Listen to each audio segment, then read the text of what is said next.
Good evening, Speed Racing Network fans. My name is Jake Roell. I'm up here in the Speed Racing Network booth with my broadcast partner, Dean Brummett.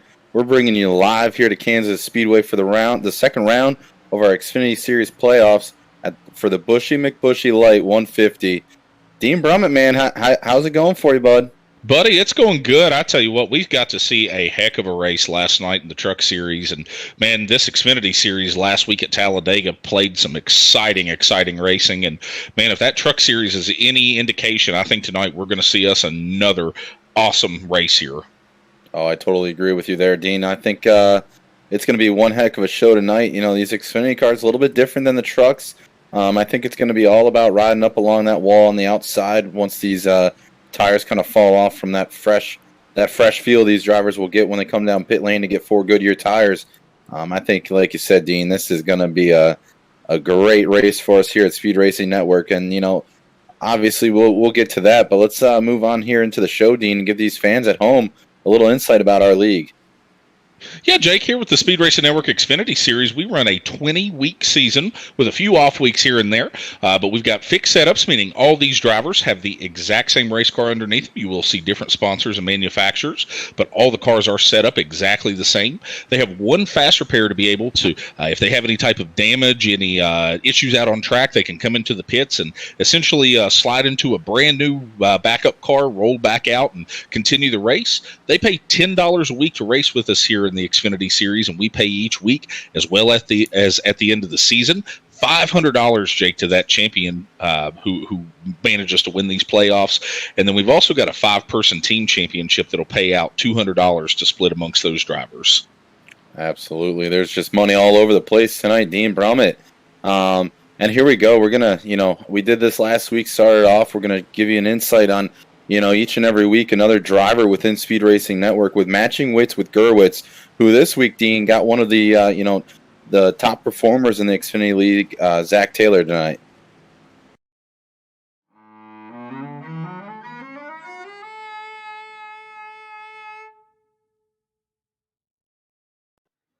Welcome to week 2 of Matching Wits with Gerwitz, and we have the number 14 Ford-powered tank racing of Zachary Taylor. How are you doing tonight, sir? Couldn't be better. Couldn't be better, okay.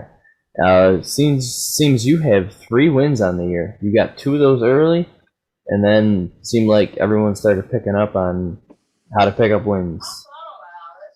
How did you accomplish to win the first 2 races of the year?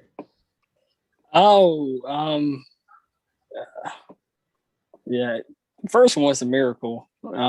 I don't like to call it a win. I like to call that a second place. That should have been second place win, but the second race of the year, that was just pure domination. I love Kentucky, always have had about 27 wins going in there, so I knew that I was going to light the track on fire that night. And I feel like I pretty much did all that plus some.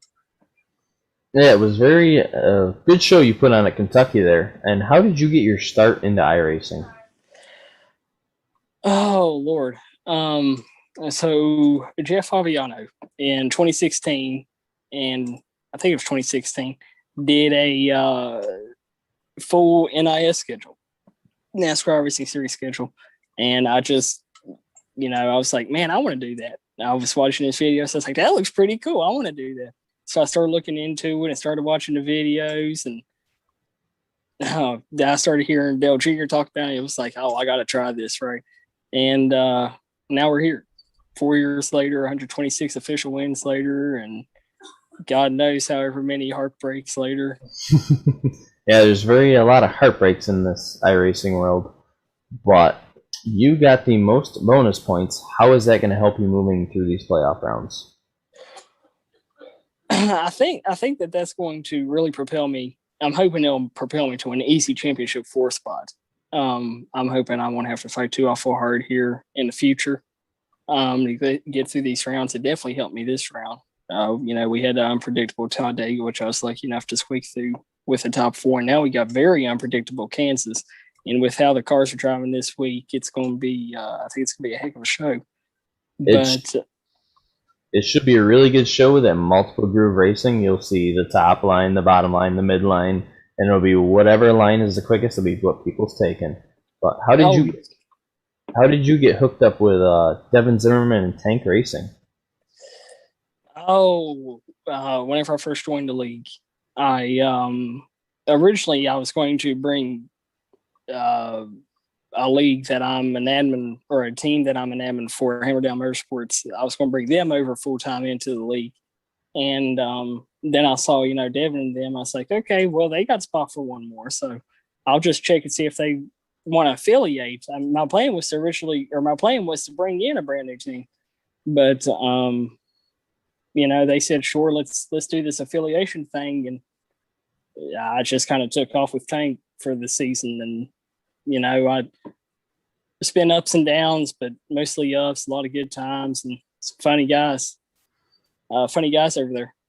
And that's the beauty about this iRacing thing. Everyone's a very tight-knit community. They're out to help everyone. And you guys are second place in the team standings.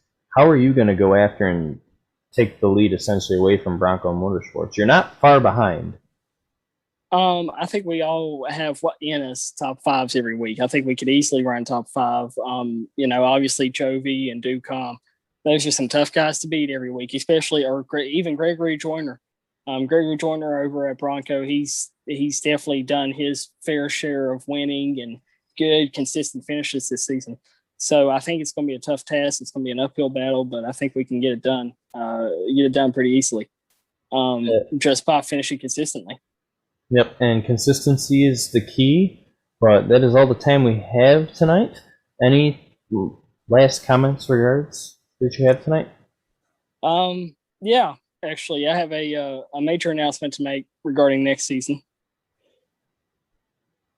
The ink has been dried. I'd like to announce that I am officially signing with RSR for the season 2 of the SRN Xfinity series.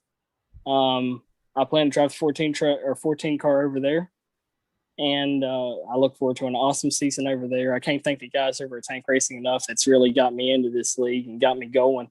They've just kind of lit me on fire, and I feel like it's our destiny has yet to be reached in this league. But I wish them the best of luck next season. I can't wait to get over there with Jake and them and just have at it next season. Yeah, and that team is already pretty solid, so you're just going to add another solid piece to it. Yes, sir. That's the plan. Hopefully we won't lose one next year. It used to be a pretty solid team, but that is Zachary Taylor, everyone. And good luck tonight, sir. Thank you very much, sir. You too.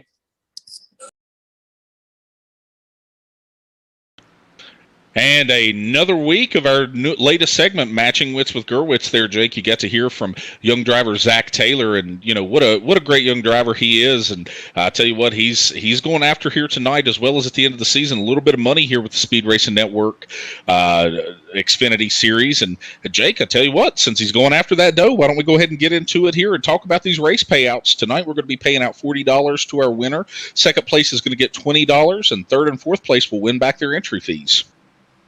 Yeah, you can't complain about that. With $10 entry fee, have a chance to be making that kind of money, in a single race on top of the end of the year season payouts for the individual drivers championship, as well as that team championship, Dean. I mean, what better league to be in here, besides, all the relationships and, the great battles we see on the track.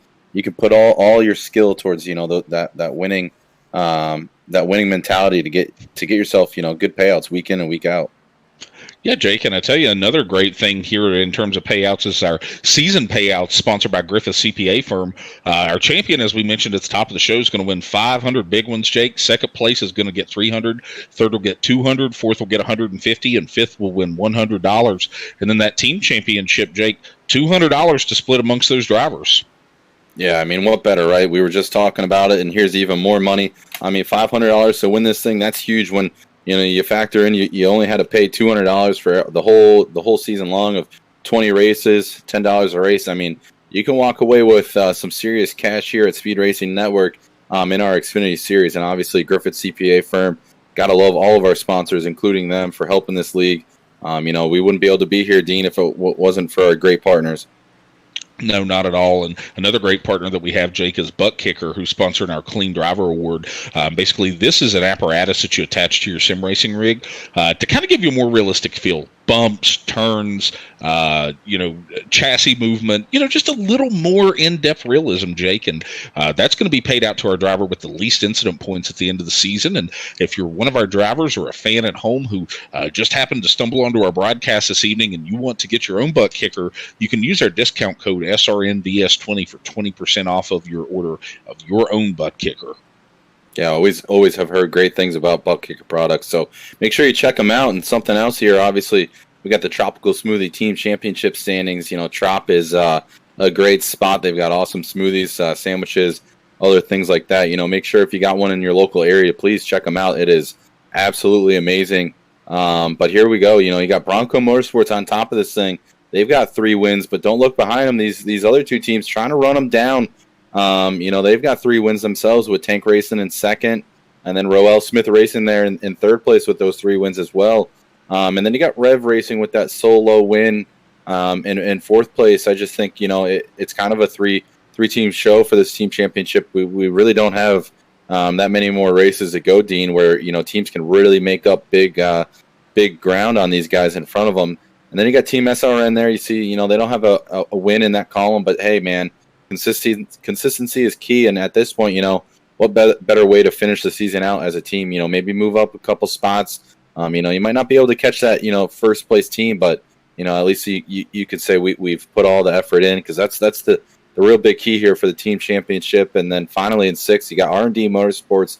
They've got that 1 win from Daniel Ballard at Atlanta Motor Speedway, Dean, and unfortunately for them, it's just been that kind of year. Yeah, Jake, and when it comes to that kind of year, you have a few guys who were having that kind of year, and this is where we're actually going to bring in our Flavor Bomb second tier playoffs. You can visit Flavor Bomb for some of the best grilling seasoning out there at fbbbq.com. Right now, Jake, leading that's going to be Troy Teichmeyer for RSR, Daniel Keith Jr. in second with 33 points, Josh Siegfried in third, Danny Dow in fourth, Derek Da Silva in fifth, Dustin Scruggs in sixth, and Stan Hausman there in seventh. So, Jake, not a ton of time for this second tier, but plenty of time between now and the end of the season to try and take that crown.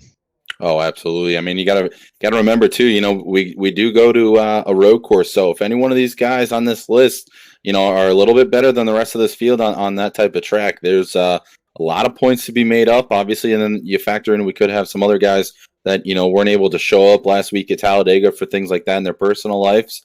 So you never know, right? And, we only have 7 here, but this list could get bigger, and there's still 6 more races, and it's definitely possible. You never know when this thing's when it's going to be over till that last checkered flag waves at Texas Motor Speedway.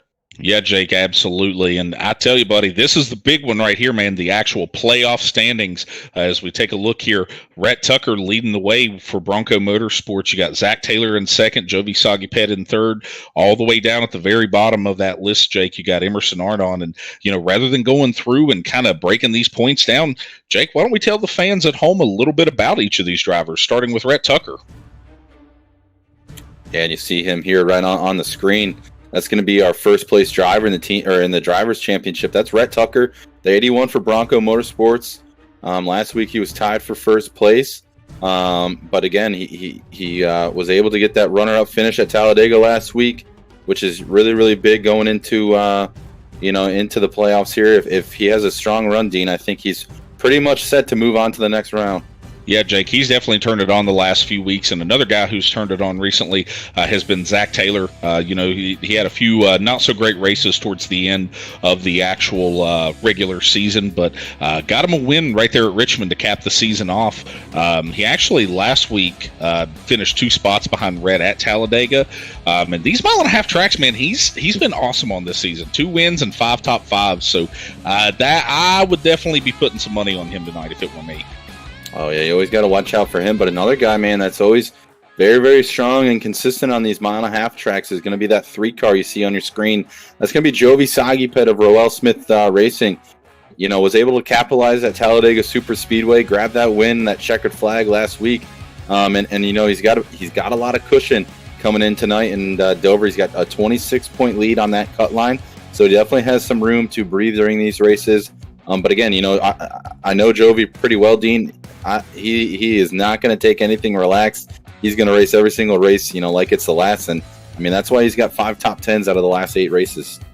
Yeah, Jake, another guy I tell you here who is going to give everything that he's got is our 4th place driver, Greg Joyner. Now, last week he went into the playoffs starting in the 6 points position, and he's actually been in 14 of our races this season with 11 top 10s. Now, the only bad stat on that, Jake, 2 of the 3 races that he finished outside of the top 10 were at these 1.5 mile tracks. He's only 12 points above the cut line, and I tell you what, he could definitely use a good run tonight.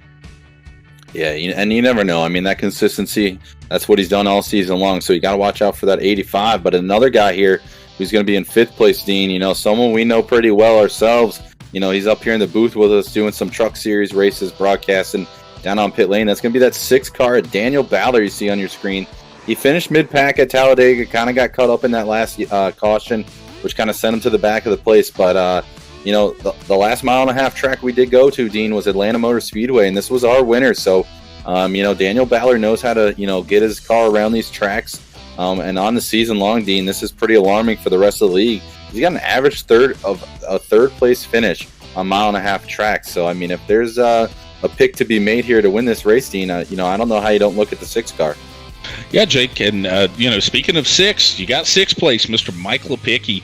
Now I'll tell you, Mike's got 5 top 10s out of 8 attempts at this 1.5 mile type surface here, but he's only got 8 points between him and the cut line. So he definitely would love to have a good race here, because I tell you, Mike's been very good at the short tracks, Jake. And next week, even though it's not so much a short track in the conventional sense, we head to Dover Speedway. So that one could be absolutely huge for him between this week and next.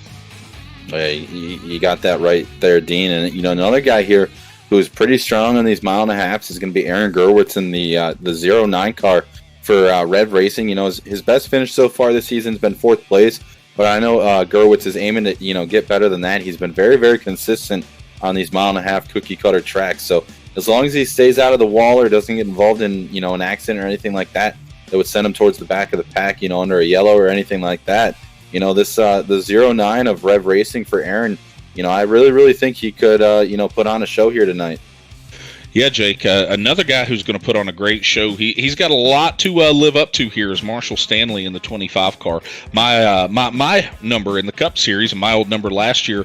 Now, last week at Talladega, Jake, he started 14th and actually was one of the few drivers that fell back. He finished 16th. So it's not a terrible result being middle of the pack.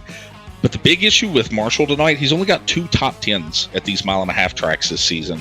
We know he's got the talent, but he's going to have a little bit of luck and a whole lot of patience to navigate this place tonight. And I tell you what, buddy, if he does get himself in that next round, you got to watch out because he's so good at those road courses. But another driver here sitting in 9th place is going to be that 33 car for Tank Racing. That's Devin Zimmerman you see on the screen. He started out on the pole last week at Talladega and, almost got himself a top 10. But, again, involved in one of those late race yellows. But, man, Dean, he's got three top 10s this year on 1.5 mile tracks. So, Zimmerman needs to have a good run here because he's, right there almost on that cut. So, just look out for this 33 car if he can pull out, a 4th top 10 on the year. That's really going to help his cause going into Dover to be able to make this top 10 cut. Yeah, Jake, the next guy up here is going to be Beau Tiffany in 10th spot, our last spot before the cutoff here. Last week, he was 11th in points, so he did get himself moved into the cutoff. Now, his last 3 races, he's finished 10th, 10th, and 11th, so you may as well call it pretty darn near 3 top 10s in a row. And, if he can run consistently like that, I think he'll make it into the next round. But tonight is going to be a very important race. He's got to go out here, put some laps down, some clean laps, stay out of the trouble, Jake, and be able to go through to punch his ticket in. Yeah, you got that right. And, another guy that needs to stay out of the trouble is going to be that 35 car of Josh Marcy. He got himself into the playoffs after a great run at Richmond Raceway, and then, kind of had a decent race at Talladega. I know he was running up front late in that thing, but ended up coming home 13th. So not a bad way to start off the playoffs when you come into this thing tied for last place. But, Josh has performed really, really well in these 1.5 miles. He had a 3rd place finish at Las Vegas behind his 2 teammates, Jovi and Ryan Ducombe. So, if the results show at Vegas, if they translate here to Kansas Speedway, Dean, Josh is going to probably have another great run here. Yeah, Jake, and going to his teammate, you just mentioned there in 12th place, Ryan Ducombe. Jake, last week when we entered the playoffs, he was in 6th. Now, he was able to get into the race, but was not actually able to go through internal laps. So he was credited with last place finishing points. So he at least got some points, dropped him out of the chase or out of the playoffs there. But he's only 7 points out of the cut. Now, in our mile and a half races that we've run this season, he's gotten a top 10 in half of them. So it's a 50-50 shot whether he gets himself back in tonight or whether he's going to have himself a possible kick-out scenario next weekend at Dover. Yeah, and speaking of another driver, that just needs to have a good run here. Nathaniel Mon, he doesn't have a top 10 this season at these cookie cutter tracks, like we have here tonight at Kansas. But again, this is the playoffs. This is where things really change. Your misfortunes or bad luck at any previous races in the regular season, that can all change here. You come out here, you grab a top 10, maybe a top 5 with a little strategy move. You never know. And I really think Nathaniel Mon could get himself above that cut and make himself one of these contenders to get into that final 5. It's just how the playoffs go. You got to worry about yourself. If things happen in front of you, at that rate, man, you just got to drive this car to that checkered flag. That is correct, Jake. And I tell you, we looked last week at Dylan Patterson, who entered the playoffs in 8th position, driving the number 8 car. Unfortunately, he had some complications at Talladega, finished 21st. But, Jake, he is one of the most consistent drivers that we have here. He's got 4 top 10s this season on these mile and a half tracks. So I wouldn't be surprised to see him knocking some laps down in the top 10. Yeah, and he's got really good speed, so this can really shake up the cut line. But our last driver here is going to be that 57 car for Tank Racing. That's going to be Emerson Ardon. His best finish so far in the season is going to be a 5th place, but he's only 9 points outside of the cut. So we've got 5 drivers underneath that cut line, but they are not out of it. As long as they come out of here with a good run, they still got a really, really good shot to get himself into the top 10. But again, Dean, being the last place guy in your 9 points, you've got to make sure you have good fortune, but you got to wish these guys in ahead of you kind of have a little bad luck. You don't want to see them get wrecked, but maybe they just aren't that good here at Kansas. That's just kind of the things you need if you're any of these drivers, 11th through 15th, trying to catch these guys in front of you, because everyone in the playoffs, they deserve to be there. Obviously, they're fast every week, so that's just what it's going to take for these guys to make it into that second round. Yeah, Jake, a little bit of luck and a whole lot of speed. And, we've seen a whole lot of speed this season on these mile and a half tracks out of Daniel Bowdler. And sure enough, up front on the pole this evening for the McBuschy Lite 150, you've got driver number 6 for R&D Motorsports, almost actually a little over a 10th and a half, Jake, faster than Nick Goen there in 2nd for Bronco Motorsports. You got Jovi Saguiped for RSR. They're in 3rd. Dylan Patterson, we just mentioned, in 4th. Brad Williams for Bronco in 5th. Danny Dow for Team SRN in 6th. And 7th place is going to be Nathaniel Mon for Bronco Motorsports. So that's 3 guys from Bronco in the top 7. You got Tank Racing's Mike Lepicki rolling off P8. 9th place is going to be his teammate from Tank. That's going to be Devin Zimmerman. So there's another couple teammates right there. 10th place, man, you got Ryan Ducombe, another RSR driver. 11th is going to be that 31 car, Greg Olenek from Rev Racing. And rounding out the top 12, that's going to be Troy Techmeyer. So that's going to be, 3 Roell Smith Racing drivers, 2 in the top 12. So we see a lot of these teams that have their playoff drivers in this as well as their teammates, qualifying up front. Not really surprised to see that, Dean, knowing how much these guys are putting in that effort week in and week out practicing. Yeah, buddy. And when these guys manage to go through and put this type of practice in, it can pay huge dividends. Now, if you watch our ticker this evening for the fans at home, you'll see drivers highlighted in green on the ticker. These are your playoff drivers. And if you're not watching the actual ticker, they can be denoted by the red spoiler and the red lettering on the back of the car, as well as over the windshield of the car, Jake. So, going to be super easy to keep track of these guys. Now, you got someone up there in Dylan Patterson who looks like he doesn't actually have his on tonight, but it's all right. We know exactly what he's in for. Yeah, definitely. It's just a nice touch for all these drivers that have that in the playoffs, kind of add it to your paint scheme. Kind of, get to wear that with a little bit of pride. You worked your tail off to get yourself into these playoffs, so it's always cool seeing those drivers, run the banners and things like that. But, Dean, buddy, I know this is going to be a quick pace lap here. We're already into turn 3, but who's your pick? Buddy, I tell you what, last season he was absolutely brutal at this track. Give me Daniel Bowdler on the pole this evening, Jake. Not a bad pick, my friend, not at all. And, man, this is a tough one. I think I'm going to go that 88 of Nicholas Goen. He's going to spoil the party for these playoff drivers. Well, Jake, we're about to find out. The pace car is off here at Kansas Speedway. Daniel Bowdler gets on the gas pedal. We are green for the Buschy McBuschy Lite 150. As you see everything stack up in the back, it's going to be 4 wide coming across the start-finish line as Daniel Bowdler leads the field into turn 1. Yeah, they're 4 wide back there for about 20th spot, but up front, man, Daniel Bowdler got a good restart. You see that 3-car Jovi Saguiped able to clear the 88 of Nicholas Goen, out of 2.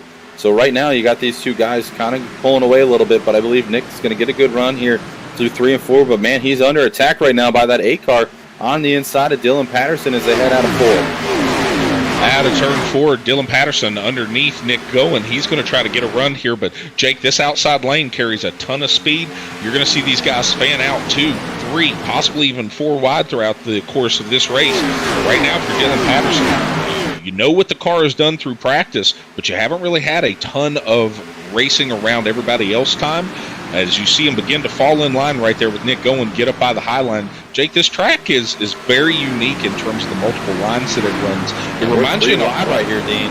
Yes, sir. 3 wide. Greg Olenek, Danny Dow, Mike Lepicki, all 3 wide. Ryan Ducombe right behind him, just kind of watching the show.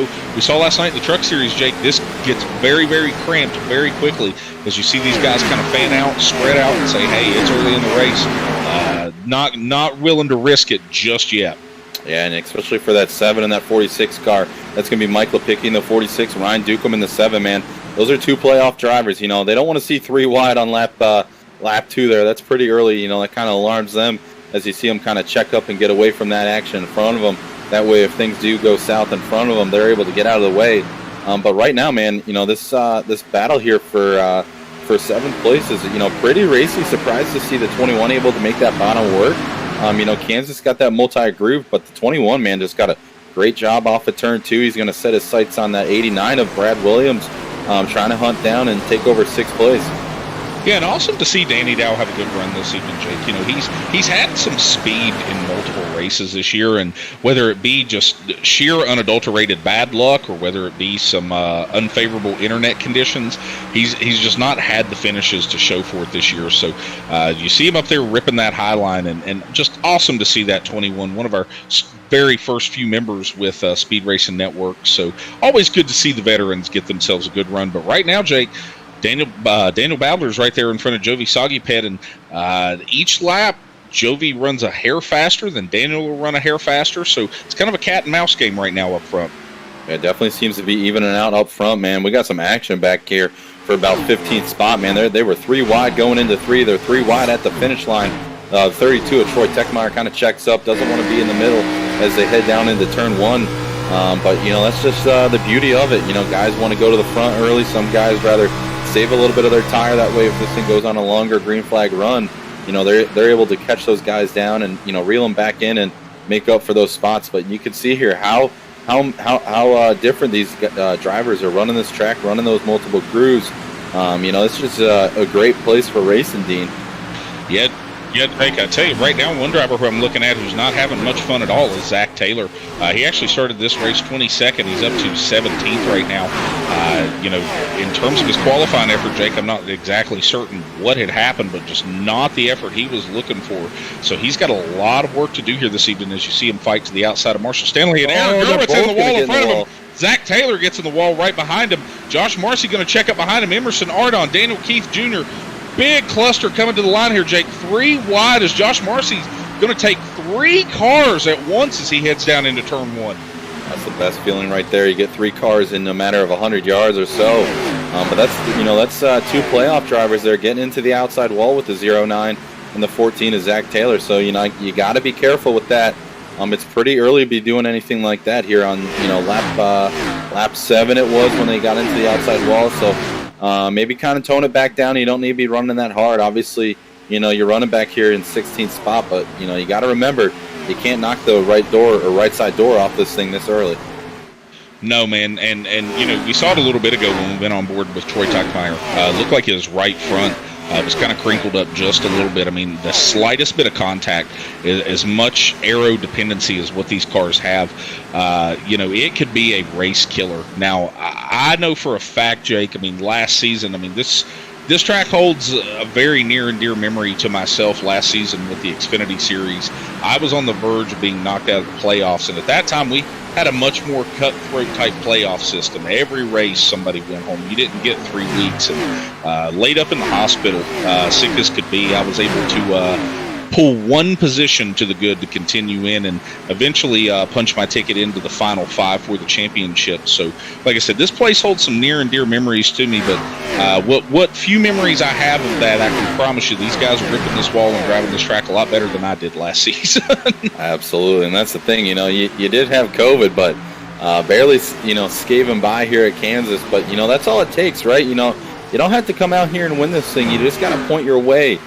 With it not being a win in your end situation, you just got to be aware of that in the back of your mind as this race goes on. We've got a 10 lap green flag run so far. Kind of surprised to see that with how racy last night's truck race was, but these boys are just kind of ready to go on a long green flag run. We see the 8 car, really get up to that back bumper, that 21 car, and almost make some contact there.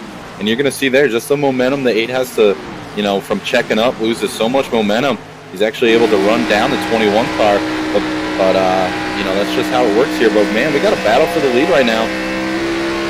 Yeah, Jake, Jovi Saguiped has pulled that just that slow game a little bit by little bit by little bit, pulled up to the back bumper of Daniel Badler. And the big thing with Jovi right now, it looks like he's a little more free through the center of the corner. Daniel's just a hair tight as you see Jovi get that big run down the front straightaway. Looks like he led that time by. But here's the thing, Daniel's going to have a much longer run around the outside, but Jovi's just going to tuck it in there, Jake, drive right up in front of him, and on he goes. And right now, Daniel Badler's got a little bit of company from behind from Nick Goen, who, he probably just saw what Jovi did, and he's going to say, hey, I might just make the same move. But yeah, Jake, 4th place in the outside wall. That's going to be Nathaniel Mon in the 84 car right there, catching the fence through the middle of 3 and 4. But like you were saying, Jovi Saguiped kind of seems to might have just taken it easy, riding behind that 6 car, just saying, all right, you want to lead this thing so far, go ahead, use your tires up, I'll get you a little bit later. And that's what we saw with an impressive drive through the middle of 1 and 2 on the inside to make that pass. And Jovi's kind of pulled away already by almost 0.4 of a second on these 2 drivers here battling for second. Yeah, Jake, I tell you, it was a little foolish of me, not that Daniel Badler's not an awesome driver. He is great at these 1.5 miles. As you see him get tight in the wall off of turn 4. Wow, and that's really going to damage that car. Oh, we got one in the grass. I believe that's the 30. Greg Olenek, the 31 of Rev Racing, got into the outside wall. He's going to be mowing the lawn here. Hopefully it's not going to catch that asphalt and spin out, but he saves it, keeps it going. Good save, says the field. He's going to try to blend up to the track, and he's got to get going, Dean, because, no yellow flag. This is all precious time he's losing right now, trying to get this thing back up to race speed.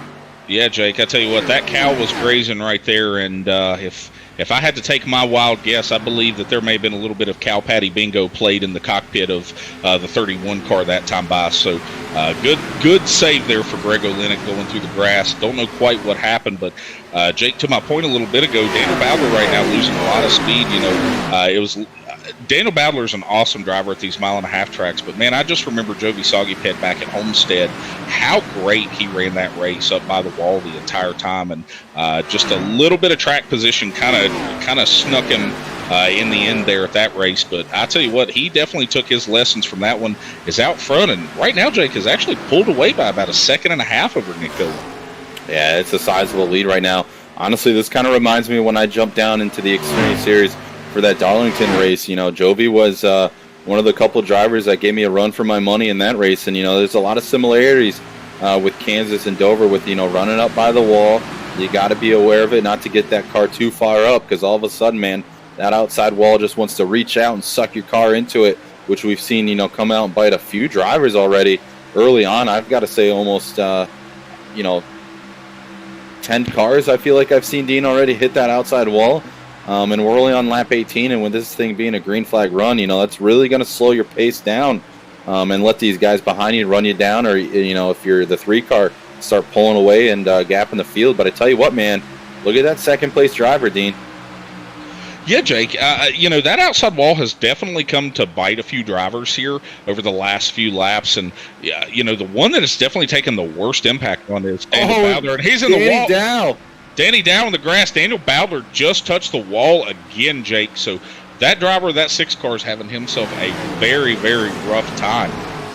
Yeah, this is the snake, so to speak, is out biting its victims tonight, man. This is and the 6 going to get 85 of Greg Joyner there. They saved it, though. Wow, I'm not surprised I was shocked not to see that 85 go around with how awkward that contact was.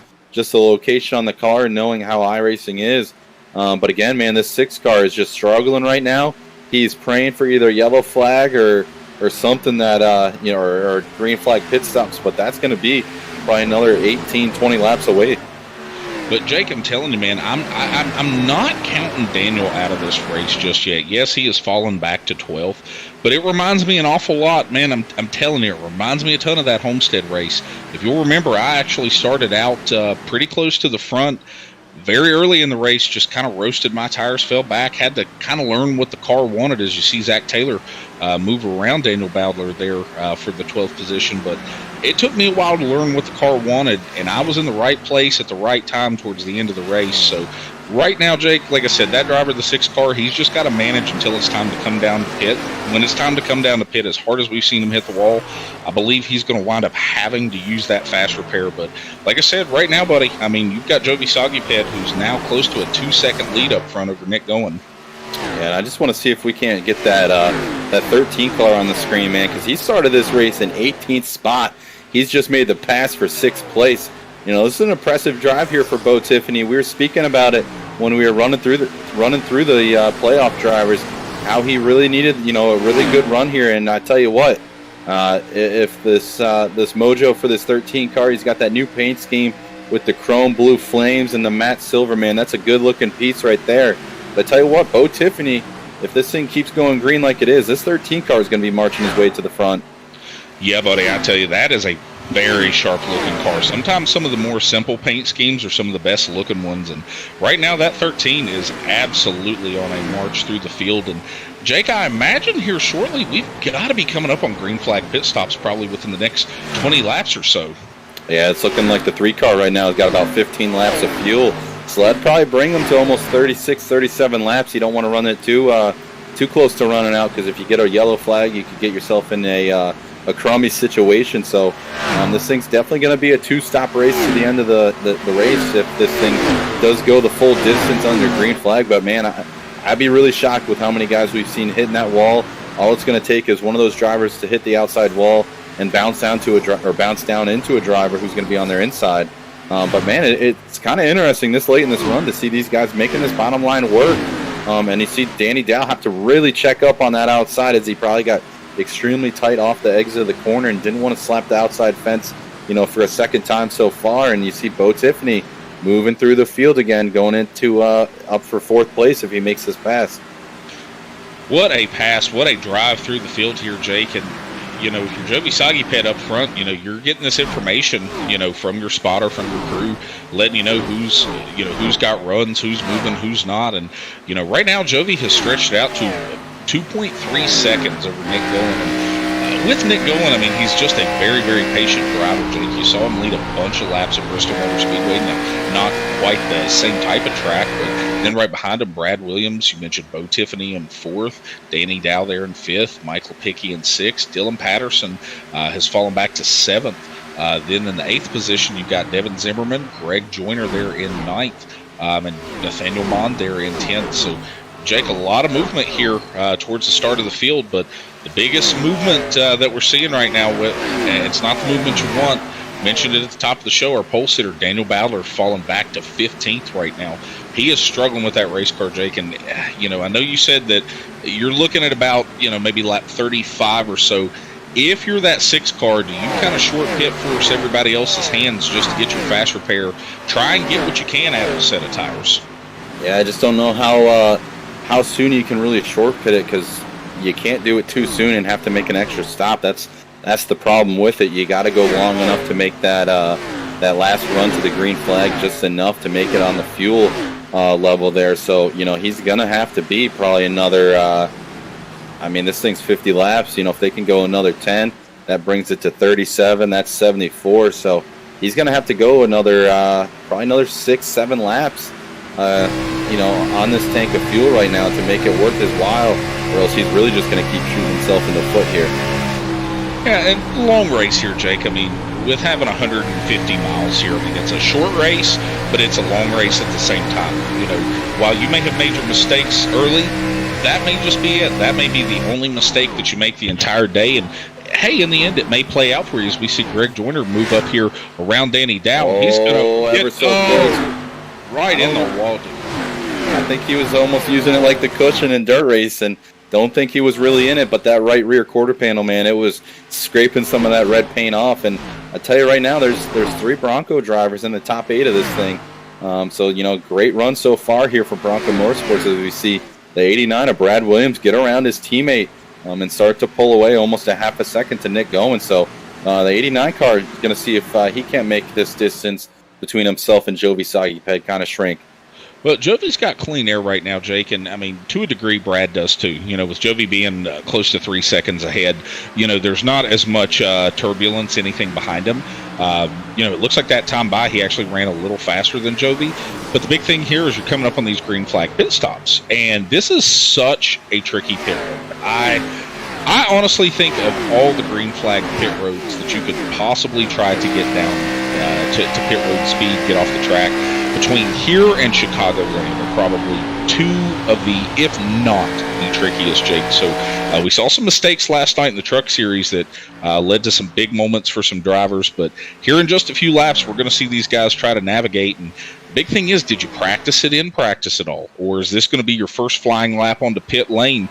If you're someone up front like Jovi Saguiped, you know that he's a great green flag pit stop artist. But if you're someone else who may not be as comfortable with it, you darn near kind of want to see a caution here.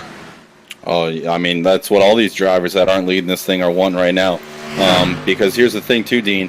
You know, Jovi's got himself out to a 3-second lead. So, you know, if this thing is even coming in and out of the pit lane, Jovi's been really, really quick throughout the entire run, you know, that much faster than everybody. So this thing's only going to continue to grow. And then you add on the fact that if Jovi's that much better than these guys behind him getting into pit lane, into his box, out of his box, off of the pit lane, this lead's only going to continue to grow. But, I mean, this is where the strategy is going to come into this thing, Dean. You know, I got to imagine here in a few laps we're going to see someone come down pit lane for that first time. Yeah, and Jake, I mean, when you look at the lap times themselves, I mean, from the start of the race, these guys were running about 31.4, you know, for their lap times. They're down to 33 2s, 33 3s, 4s. I mean, these guys are 2 seconds a lap slower than where they started this race. So right now, you want to be the first guy to duck down and take tires just to try and get an advantage. But if you do, you have to be careful, Jake, to not burn those tires up too quickly. Right, and that's the thing, you know, and you got to remember the whole fuel situation, you know. I think they're in their window right now. We're on lap 34, so that brings it to 68. And then you got 32 laps to the final. But here we go, the 14 car, Zachary Taylor, going to be coming down pit lane. So this is going to be these first 2 drivers here, a couple playoff guys. And, and the 57's already come down pit lane, and he's leaving after getting his service, Dean. Yeah, Jake, bunch of drivers behind him. Looks like RSR driver Ryan Ducombe as well as Josh Marcy heading into the pits. Greg Olenek, we saw that big moment out of him a little bit earlier. You know, Zach Taylor being the first driver that we saw really hit pit road, Jake. He was about 7, almost 8 seconds behind the leader. So if you are up front, if you are Jovi Saguiped, you've got to know, hey, I've got 2-3 laps at the absolute most I can stay out here. You definitely want to try and stretch this fuel as much as you can as you see Daniel Bowler hit pit road. You want to stretch it, Jake, but at this point with everyone else pitting, they've made their beds. You've got to get to pit road or you're going to lose entirely too much time. Yeah, they definitely are. But that's the beauty of it. You know, Jovi's got a 3.4 second lead over the field, so, you know, he can afford that. Because that's just going to give it, wow, as you see the 33 really gained a ton of time. But Rhett Tucker coming in hot behind him. That's the beauty of coming into pit lane on these green flag pit stops, Dean. You know, you can make up and lose a ton of time as we saw the 33 and the 81 really rocket around those guys on the outside and gain a ton of time. As we see our leader here, this 3 car still on pit lane, but he's going to dive down. Looks like he's coming in this time So, Jovi Saguiped's going to, go one lap later and have a little, a one-lap buffer on those new tires compared to those guys we saw come down early. Yeah, Jake, and my thing is, man, I don't think it's worth it for that one extra lap. I mean, all you're really going to be making up here, you are trading 2 seconds of lead for 1/10, maybe a half a tenth later in the race, if even that. I mean, once these tires go through and they get even, it's going to be darn near impossible to pass anybody. So, Jovi, I'm sure Jovi, with your RSR guys down there, Jake, they've got some fuel strategy, some tire strategy worked out.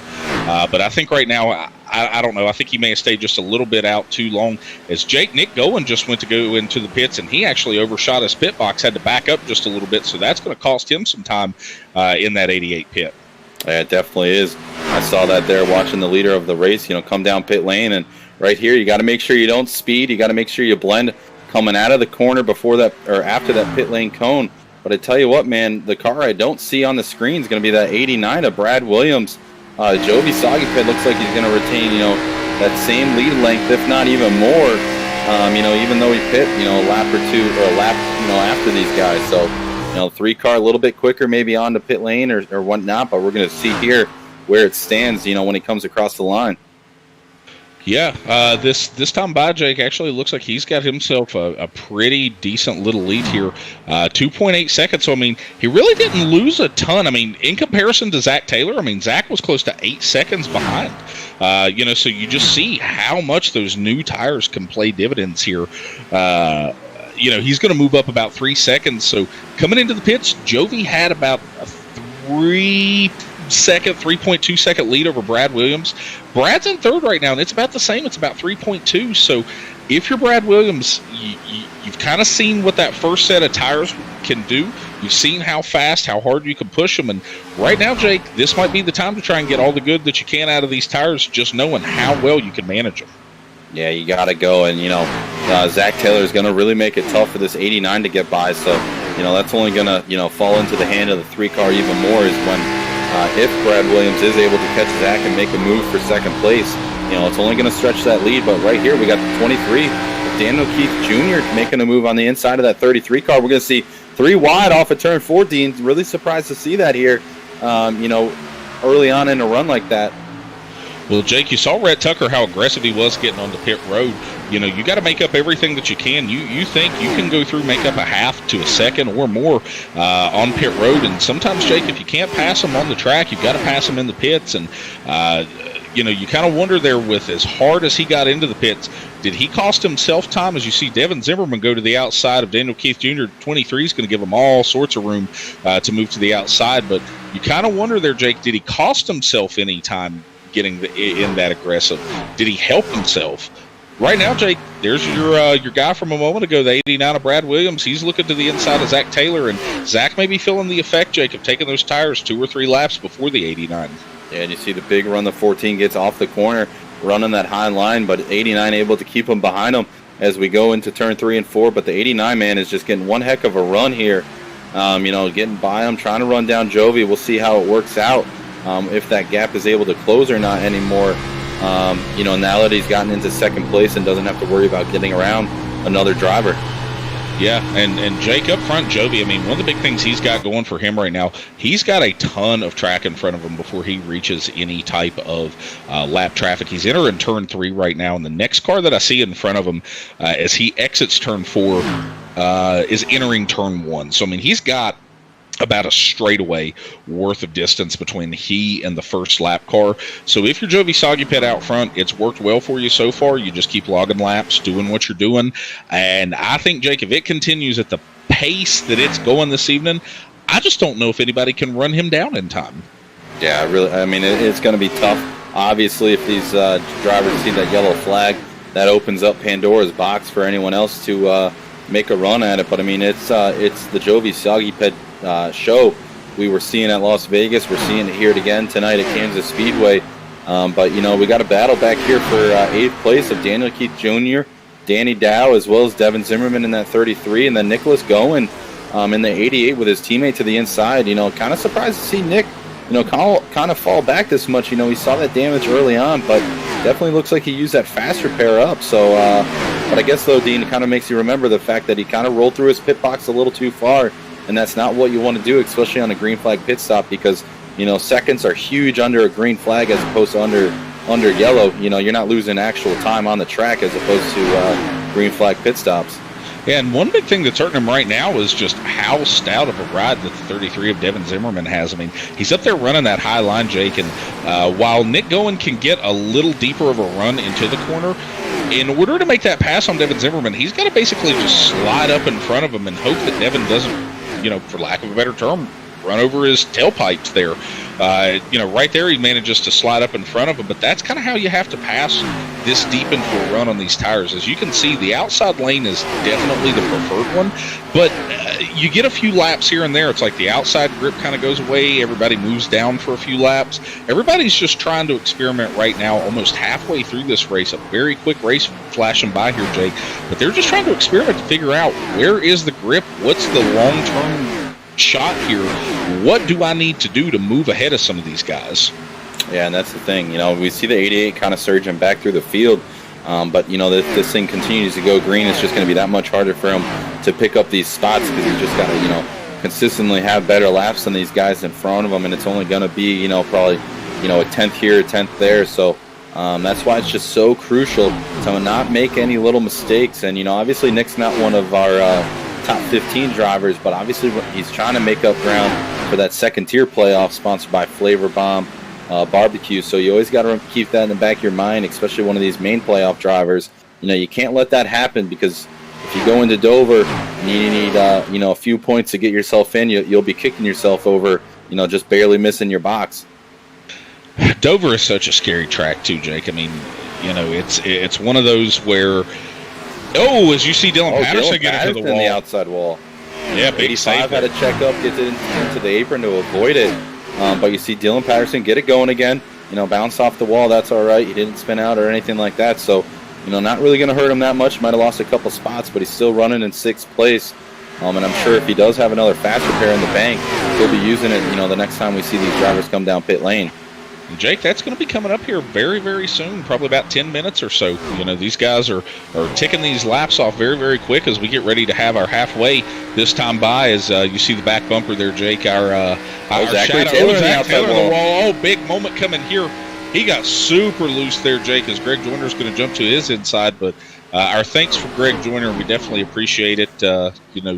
You and I, Jake, this season, we've got to do this for a couple months up here in the booth, and man, it's been a blast broadcasting these things. It really has. I mean, it's been every Wednesday, Thursday night when we climb up into the SRM booth. Man, it's nothing but pure entertainment. So hopefully, fans at home, we thank you for watching as well. You're enjoying what you're watching on the track, as well as Dean and I's commentary. Somehow they let us both up here, knowing how good of friends we are, and just how we're able to bounce jokes off one another, things like that. So it's been a blast. And I mean, I got to imagine if we could pull this 3-car up into the booth right now. I know we're not going to do that, but I tell you what, he'd probably be ear to ear smiling right now, feeling pretty confident, because Jovi Saguiped has stretched this thing out to almost 6.5 seconds over second place. So that's just an update on your leader of the race right now, as we still see this battle for 6th place between Zachary Taylor and the 8-car of Dylan Patterson. And that's going to be I believe that's Beau Tiffany in the 13 there on the inside, going to take 2 for 1 down the back straightaway. Jake, right now the big thing is going to be is you see Zach Taylor get up into the wall again. Oh, he is fighting that 14 car. Oh, and he may go around. What a save, driver 14. Jake, that he got tight moving up there to the wall, and as you bounce off the wall, it definitely unloaded the car there, and he almost went around. That 14 car, he's in the wall again. Oh, my goodness. Jake, I don't know how much longer he's going to be able to save that car. That thing is very, very ill right now. He's going to throw a block there on Danny Dow coming down the back stretch. Danny's going to go to the inside here, try to make the pass. 14 car better not get into the wall again. That'd be 3 corners in a row. He keeps it up the wall this time. Danny Dow is going to clear him up off the corner as they come down to the stripe.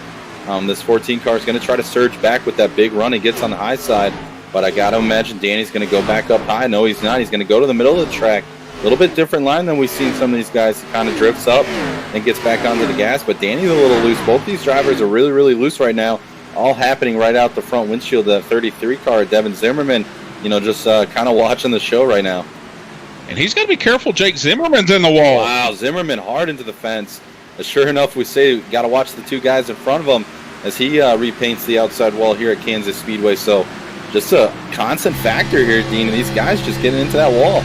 Yeah, Jake, these cars are just super, super ill this evening, and I don't know if it has anything to do with the track being bathed in sunlight, being a little hotter out there than what we usually see. I know a lot of the times we run this track under the lights, but, I mean, these guys are just having all sorts of issues getting into the corner, and, you know, we mentioned the tight conditions. Some of these guys may even, Jake, be fighting a little bit of a loose condition where the rear end wants to come around, and, you know, they set the car into the corner on that high side and think that it's okay, but then that rear end just kind of turns just a little bit, and it's gonna just pull you straight up there. I mean, and we're seeing it all night long. We're going to continue to see it all night long, and I think the big thing right now, if you're any of these drivers, you don't want to get up too close to someone if they're fighting a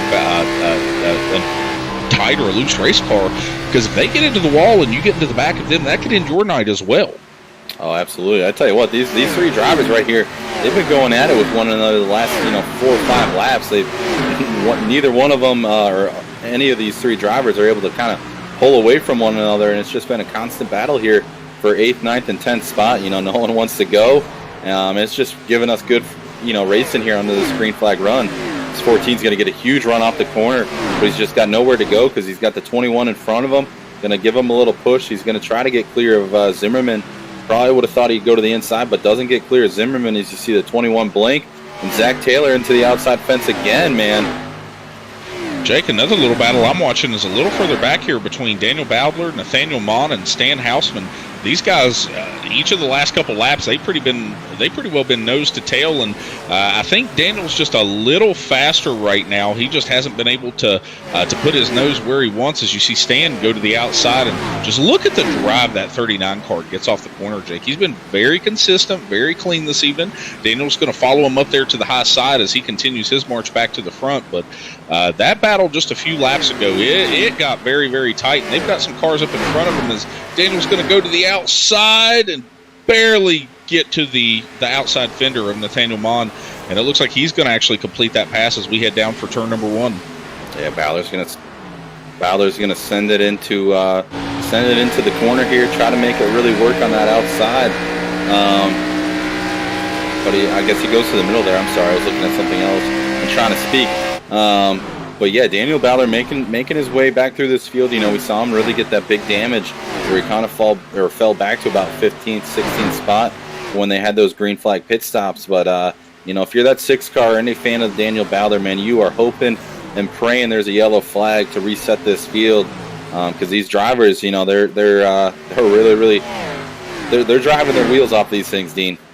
Yeah, Jake, a new second-place driver we actually have here is Greg Joyner. He's actually gotten around his teammate, Brad Williams, and he's actually starting to track down Jovi just a little bit. I mean, it's kind of that balanced segment that we saw last time right before green flags. Jovi may outrun him one lap. He may outrun Jovi the next, but right now you got those 2 Bronco cars sitting there in second and third. But, Jake, coming into the picture right behind him, you see Beau Tiffany, who started back in 18th, has been hard charging through this field. And, man, I tell you, if anybody wants to see a caution right now, I think it's Beau, because he has a lot of speed right now. He just did not have the track position at the start of the race to do anything with it. Yeah, definitely. Starting back in 18th, but he's got himself up to 4th. And, Gregory Joyner, the same thing. Started 13th, he's up to 2nd. So some of these guys able to kind of claw their way through the field, even though it's been, 61 green flag laps. It's pretty impressive to see, in our Xfinity series, which has, been very, very competitive, all the way through the field. So to do that, on a track like this is, nothing you shouldn't take lightly, as it is very, very impressive to see these guys making their way through the field. But, this battle between the 14, the 21, and the 33, it's continuing to be a hot battle here. And that 6 car right behind Zimmerman, he wants to get up there to try and grab another couple spots and another points before the end of this thing, or I should say before they head down pit lane again. Trouble on the front stretch, Jake. That's Zach Taylor going around, and caution is out on the speedway. What a good run to start the race, Jake. 61 green flag laps, and right here before the pit window opens, you're going to get you're going to get your first caution flag of the night. And Jake, that replay is going to be brought to you by Sandwich Man Racing Sports Memorabilia. You can check them out on Shopify for all sorts of different racing and other sports memorabilia. But Jake, we watched that 14 car be fighting that, or Zach Taylor fight that 14 car all night here, and just looks like this time he comes up off the corner, kind of slaps the wall, and the way it sends him around, he's lucky to not have more damage than what he did. But the yellow comes out onto the speedway for the first time, and for some of these guys, it may be a blessing, but for Jovi Saguiped out front with that big lead, that's the last thing he wanted to see. Yeah, you're definitely frustrated if you're inside the helmet of that 3 car. I mean, you were out to a 8.5 second lead there on the field, and it all gets wiped clean here with this yellow flag brought to you by Sandwich Man Sports Memorabilia. So this is going to be a curveball here to this whole race. We'll see what the 3 car can do on and off pit lane. You don't want to surrender the lead when you were dominating a race like this, especially under green flag pit stops. Don't want to pull a Nick going and slide through your box and kind of give up, that many spots. So we'll see how they cycle out here, Dean. Yeah, Jake, Jovi's going to lead everybody down here, and, he's going to have the 3rd pit stall, so he's going to come to the service of his crew. You see everybody else behind him. It's definitely going to be a 4-tire stop. Nobody's going to try to stretch 2 tires from here to the end. You see the right side go up there for the number 3. A couple people taking their fast repairs. Daniel Bowdler there in pit stall number 1. Looks like he misses his box just a little bit. Not what you wanted to see. But here comes Greg Joyner, Jake. Actually, I can't tell. It's going to look like, Jovi beats him off pit road, but just barely, maybe a half a car length. Hey, it was a little bit longer than that. That's all right, Dean. I know sometimes you like to see things that don't really happen. That's all right, though, buddy. I'm not sure what the 88 car there is doing right there. Nick going. Yeah, I'm not sure, Jake. Maybe a speeding penalty or something. Oh, you got one stopped at the exit of pit road. That's Dustin Scruggs. That's going to be that's Nick going. Yeah, Dustin Scruggs was actually at the exit of pit road, past the cone. Jovi had to actually move a little bit to miss him, but yeah, Jake, what that could be with Nick going, once you actually run that race off of pit road, what basically happens with it is the field's locked in at that point. You don't have to maintain your speed, and if Goen needed to take a break for just a second, maybe readjust his pedals, get him a drink of water, something of that sort, he may have taken that time just to do that. It's going to roll out here, but Jake, the fuel strategy now comes into play. Yeah, it's gonna be tight.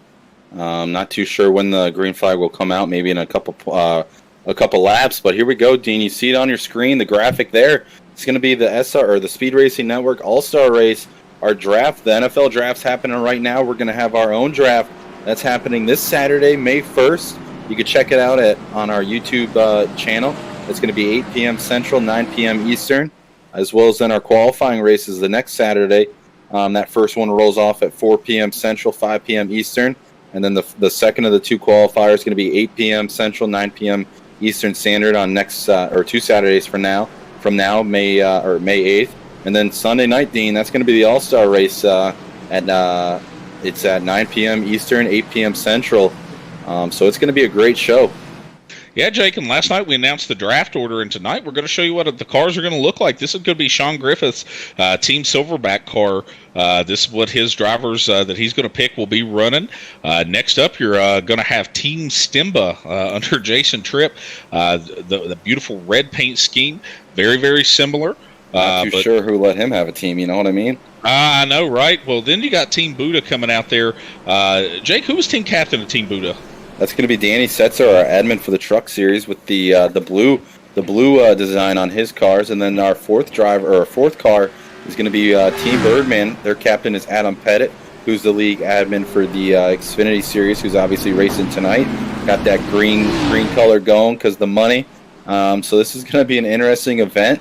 I'm really, really excited to see the draft this Saturday night. May 1st. It's going to be really fun to watch. I know.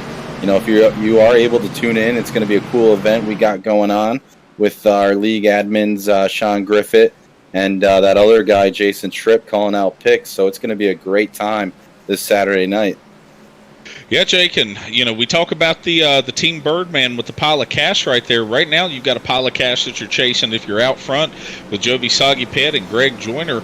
Greg had looked like he had used his fast repair a little earlier in the race. He's got a little bit of damage on the rear deck lid of that 85 car, but Jovi right now, he's got an entire Bronco contingency breathing down his back. And Jake, we've seen Jovi this season have some issues on some starts and restarts. So right now you got to get these tires cleaned up. Pace car is going to be off, and Jovi's going to have this field at his control to lead down here. And Jovi Saguiped finally gets a good restart while leading one of these races. We don't see him spin out like we saw at Martinsville or Richmond. So the 3 car is going to pull away from the field. Got a really good restart, man. Going to have second and third place be side by side as they head into 1. And those guys are teammates, so they kind of might be letting one another go, which is only going to help Jovi out. As we can see 3 teammates go 3 wide. Nobody's letting anybody go, Jake. Not at all. That is never a good feeling when you hear 3 wide and it's 2 of your other teammates. We got a big wreck in the middle of turn 3 and 4, though, Dean Brummett. Huge accident. Huge wreck. We've got Zach Taylor, your championship points leader, heading into the playoffs. Looks like the 5 of Derek DaSilva, the 23 of Daniel Keith Jr., Aaron Gerwitz involved in that wreck, Jake. And, man, I tell you, that may end the night for that 14 driver. And, buddy, I tell you, that very well heading into Dover here in 2 weeks, that could potentially be a playoff shot, man.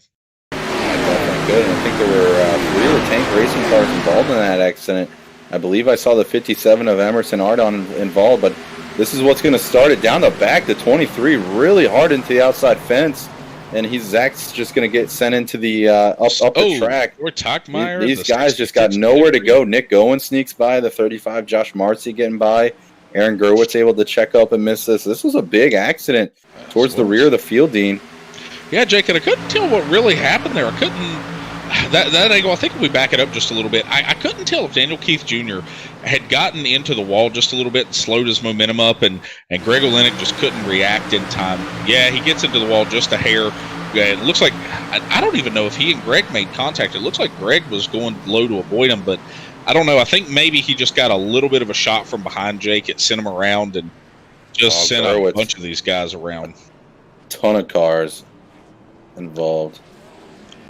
Yeah, I just don't think, I just do not think we're going to have a view, Jake, to show us whether or not that Greg Olenek got into the back bumper of Daniel Keith Jr. But, man, really, there's nothing you can do right there. You got a guy who, gets into the wall. Oh, big hit by Gerwitz right into the I wonder if we could jump on board with the 88 car. Nick Gowen did an excellent job avoiding that accident. And he was stuck up against the wall, so he really had nowhere to go to avoid this thing, but just kind of check up and hope it doesn't come sliding up in front of you. You see him driving there with the Sebastian Vettel F1 helmet there with the German flag, and we're going to see Nick check up. Thankfully, the 66 holds his brake because it actually stopped his momentum from coming up the track because the 66 isn't holding that brake. The 88 car is a little bent up, a little bit. Well, Jake, now the big question is going to be, I don't think you're going to see any of these leaders risk it, but if you're some of these guys who are a little further in the back of the field, are you willing to come down and maybe top off the fuel tank just to say, hey, if we do get a green-white checker finish, or if we go through, as you do see a couple guys, looks like Josh Marcy in the 35 heading down the pits, looks like Troy Tuckmeyer as well. I think this could very well be a good move, Jake. These caution laps are going to help. You were right on the verge of making it to the end on fuel anyway, but if you still can't make it, these guys right here may have just punched a ticket to potentially win this race if this thing stays green. Yeah, I just don't know if they'd I think all these guys that stayed out, I think they're going to be great on fuel. These caution laps are only going to help them. But we're going to go into another segment here, Dean. I'll let you talk about it because I know you've been in one of these sessions. That's the Kane Cook coaching sessions. Yeah, Jake. These guys have been getting help from Kane Cook all season. He's our resident Coke Series driver here for Speed Racing Network, and the Coke Series is the professional series of NASCAR racing on iRacing. He's got a great I rating, 74-14, and to kind of put that in perspective, our Cup Series caps out at 4,000. So, this guy is sitting here with just a massive amount of experience over the years. He's known for being a hard charger, which means he tends to start from the back and move his way through the field. And like I said, I've had a little experience at not here at Kansas, but at a track very similar with him at Chicagoland in terms of the layout. He's been helping guys all season. You can book him for solo events, duos. If you want your whole team to get some coaching from him, whatever it is you're looking for, you can book your own session at speedracingnetwork.com. Yeah, you definitely can. It's helped out a ton of guys, like you were saying. It's very beneficial, and you don't have to be within Speed Racing Network to utilize that. So if you're someone outside the league, or anyone that also is on iRacing, tell them about it. Let them know. Have them check it out on our website. It's very positive. We've seen quite a few guys really utilize it, and you can see the progress it's made with them. Dean, we're going to see another restart here very, very shortly as the lights are out on the pace car. We're going to get this restart with 29 laps to go. It's really going to be who can get around the 3 car, because I think if you let them get away and keep this lead, I think it's going to be really, really tough for someone to come up here and take the lead away from Jovi. I think right now the biggest thing, if you're one of these guys, you have got to get this restart timed out absolutely perfectly. Jovi has shown a ton of speed all night, but it's been an all in clean air, Jake. You never know what the dynamics of that 3 car can change with a little bit of dirty air, but the pace car is off. He's going to get a big restart here. Greg Joyner got a very bad restart on the outside. Rhett Tucker is going to move to his inside. Going to be stacked up 3 Beau wide. Tiffany going to go 3 wide into turn 1. Peeking his nose. And Beau gets turned around. Man, caution is out, Jake. He got the short end of the stick there. He lifted for the guy that wanted to squeeze him to the outside wall, and when Beau lets off, Danny Dow's got nowhere to go, not anticipating someone to kind of check up that much. And unfortunately for Beau Tiffany, it sends him around. That's unfortunate for Beau. Obviously, we've talked about it all night, Dean, how he's marched his way through this field. Yeah, Jake. Looks like he's going to try to make it 3 wide here on the 89, and the hole just closes up. And when he realizes it's about to close, like you said, he just kind of backed out of it. You can never predict what's going to happen behind you or in front of you, and Danny Dow just doesn't have time to really check up and gets into the back there of the 13 to Beau Tiffany. Around he goes, and now we're under our 3rd caution here, Jake. Yeah, and that's the thing. Cautions breed cautions. Those 2 guys on his inside, weren't really aware, I guess, of it, that they were 3 wide, and gaps close, and Beau did the gentleman thing right there, lifting. If he doesn't lift, man, that's more than just a 1-car spin down into turn 1. Yeah, and Danny Dow did nothing wrong there, Jake. I mean, I'm not pointing any blame to him. I mean, at days in, absolutely not. It's not. No. I mean, at days in, that's just one of those things. You're moving a little over 150 miles an hour right here, and everything happens very, very fast. And like I said, Beau Tiffany just starts to kind of see that hole close a little bit, and just backs out of it, and unfortunately gets the raw end of the deal. So back to the tail end of the field he goes here, Jake, and it looks like he's on pit road right now. I think he's going to be coming to the service of his crew. I'm not certain if he had used his 1 fast repair or not, but it looks like his fast repair had been used for the night. The rear end of that 13 still showing some damage. So a good, awesome run. Great drive through the field. Probably one of the best I've ever seen at a track like this, Jake. Starting from the back and moving to the front ends. Not the way Beau Tiffany was looking for, unfortunately. Yeah, and you never know, too, right? He might have had barely enough damage to make it worthwhile to save a fast repair.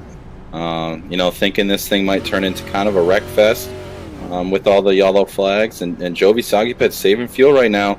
So that answers that question. You had a few yellow flags ago, Dean. These leaders are going to make it if this thing goes green and they go the distance to the checkered flag. And, I mean, if this thing goes 15 laps of a green flag run, these guys are definitely coming down pit lane and grabbing 4 tires and fuel. So don't think it's going to really be any sort of pit strategy other than maybe someone taking 2 tires instead of 4, but I don't know how that'll work here. So we'll see, though, Dean. This is shaping up to kind of what the truck race kind of turned into last night. Well, Jake, if Speed Racing Network has taught me anything, it's that you may not know what a particular pit strategy is going to look like on track, but somebody is going to try it out and let you know real quick. Like you said, I think here with getting ready to come by this time to 25 laps to go, I think if you're these leaders, unless you manage to book a 15-lap run here before the next caution, I don't think you see anybody back on pit road. And even then, Jake, track position is just so key at Kansas Speedway. I don't even know if you see them pit then. Yeah, I guess we're just mixed feelings about it, but that's all right, Dean. It's just everyone's different with their strategy calls, and with it being in the playoffs, what do guys do that are in the playoffs trying to get points? If you're someone underneath the 10th spot right now, do you kind of do the opposite of what everyone else does? Because that's the way you're going to be able to make up points. Because if you continue to do what everyone else in front of you is doing, it's going to just make it that much harder, especially leading into next week's race at Dover, or 2 weeks from now, Dover Speedway. Well, Jake, you mentioned 2 weeks from now, and we mentioned just a little bit ago the All-Star race next week. And Jovi Saguiped right now, managed to pull himself that win at Talladega last week, trying to make it 2 in a row right now, buddy. We're getting ready to go back green here. Just the speed he's shown all night at this point, 25 to go. Who are you watching at this stage of the race now? Yeah, I think it's going to be one of these top 3 or 4 guys. I just, on an even platform of tires, I think if you're further back in the field, it's just going to be that much harder to get by the guys in front of you to be able to have a shot at, one of these top 3 spots. And then once you get there, it's only going to get harder because these are, the guys that have been fast all night long. So, I really think it's going to be any one of these guys in the top 4 right now. It's going to be tough to beat the 3 car. But if you're going to do it, you got to do it now. Get around him on this restart here and kind of throw some pressure at him. Make him get himself into the wall, make a mistake on his own trying to get back around you. So if you're the 81 or the 85, man, it's go time for you to try to get around Jovi here. And Jake, I tell you, I'm still looking at Daniel Bowdler there, the 4th car on the outside lane. He has had a heck of a run back through this field as Jovi Saguiped gets back on the gas, going to break away a little bit here. Rhett Tucker to the outside of Greg Joyner as we head for turn 1. But Jake, Daniel Bowdler started off very, very rough here at the start of this race. He's got his way back up to 8th. And, man, I'm telling you, he's still got that car pointed as he decides to take it 3 wide between Devin Zimmerman and Danny Dow. Looks like they're actually going to sort that out off of turn number 2. Danny Dow to the outside, 2 wide, Daniel Bowdler and Devin Zimmerman. Bowdler's going to wind up coming out victorious on that battle. And he's going to go right back down to the bottom, trying to get to the inside of Danny Dow and trying to make a run down the front stretch. But Danny Dow should get the run off the high side on the outside of Daniel Bowdler, especially with the draft of the 89 car. But it looks like they kind of single file out down into turn 2 or 1. And Daniel Bowdler able to make the pass on Danny Dow. But up front, man, Rhett Tucker is giving Jovi Saguiped some pressure. And this is exactly what I was just telling you, Dean. This is what you got to do if you're one of these guys behind the 3 car. Yeah, Jake, you've got to get to that bumper. You got to give him pressure. And the thing is, like I said, he may be faster than you are on a long run. But if you can get around him right now, take a little bit of air off of his nose and put him in a situation where he has to pass you. It's kind of like the old adage with the dog in the mail truck. You can catch him all you want to, but what are you going to do with him when you get there? Yeah, exactly. You see Jovi go to the top, Rhett goes to the bottom, but Jovi just able to get the drive off the corner with all the momentum up on the high side. That's why I think it's just going to be really, really hard. You're going to almost have to be right up behind him, putting the pressure on him, right on his back bumper, make Jovi get into the outside wall. And then at that point, if you're Rhett Tucker, or anyone else that's able to get there, you got to make sure if Jovi does get into the outside wall, you're able to check up and get underneath him, because you don't want him to hit the wall, and the next thing you know, you're stuffing your front end into the car in front of you, and you're both getting a little bit of damage. So, but right now, Jovi's able to make that high side work like we've seen all night long, and I think Rhett is just kind of taking notes of that and moving back up to the top, noticing that the bottom is not the place to be right now. At the start of the race, Jake, one thing that I noticed how a lot of these passes were being made shortly after the green flag drop. A lot of these guys were making their passes in the triangle on the front straightaway. They weren't doing it off of turn 2. They weren't doing it into any corner. It was just solely off of turn 4. And it was like some of these guys would carry a ton of momentum down that front straightaway, and they would be able to just, as you see the 89, Daniel Bowdler's going to go around on the backstretch, wow. Jake. Man, big hard lick for the 6. Not what you want to see. Aaron Gerwitz nowhere to go. Man, oh man. Oh, and Jake, that is going to end the night for the number 6 driver. That car is going back to pit road. The engine smoking here, but that is going to be a heck of a Sandwich Man Racing Sports Memorabilia Rec Replay. That's just not the night you need if you're one of these playoff drivers. Especially heading into next week at Dover. We see these guys side by side. Out of turn 2, the 89 gets into the outside wall, and not sure what happened there. It was kind of happening before the camera cut there. Oh, the 33 involved, the 88, a ton of playoff drivers getting damaged. 13 of Beau Tiffany able to miss that accident, though. So if he does have a fast repair left, kind of have to use it now, man. Yeah, Jake, I think the 89 of Williams gets up into the wall. Yeah, he gets up, and much like we saw a little bit ago with Zach Taylor, once you get into that wall, it kind of shoots the car off, and Daniel Badler moved down kind of expecting that, but I just don't think he expected the 89 to have that much energy taking him off the wall. As Jake, up front, we're actually seeing these guys hit pit road again, so I'm interested to see what's going to happen here, whether we're going to see 4 tires, 2 tires, what's going to happen. But, yeah, take an onboard look here with Devin Zimmerman. He's just, nowhere to go. No. Big hit there to the right front of that car, and like I said, I'm not certain if he has any fast repairs left, anything of that sort, Jake. But yeah, just a very unfortunate incident. We've seen it with Daniel Badler so many times this season. Unfortunately, just super fast race car. Great, great job by his crew and team. Yeah, Rhett Tucker able to win the race off pit lane. Jovi Saguiped is going to be circled by a lot of Bronco Motorsports cars right here. And he's going to be in an unfamiliar territory here, Jake. He's had to restart, or he's gotten the ability to kind of time the restarts whenever he wanted to this evening. And this is the first time he's really had to worry about being a further car behind. So very interesting to see here. I'm going back to take a look, but it looks to me like Rhett Tucker did take 4 tires, Jake. Yeah, definitely. Nick Gowen definitely did take two tires. So the 88 car, Nicholas Gowen, kind of going on your strategy, Dean. Running with the 2 tires, we'll see how this is going to pay off for him. So this is going to be really, really interesting here once we get this restart. Yeah, Jake, and if I'm Jovi Saguiped, the biggest thing I am going to take away from this is you saw what type of short run speed Rhett Tucker had on the last run. I mean, hey, he got to your bumper. He put a little pressure on you here.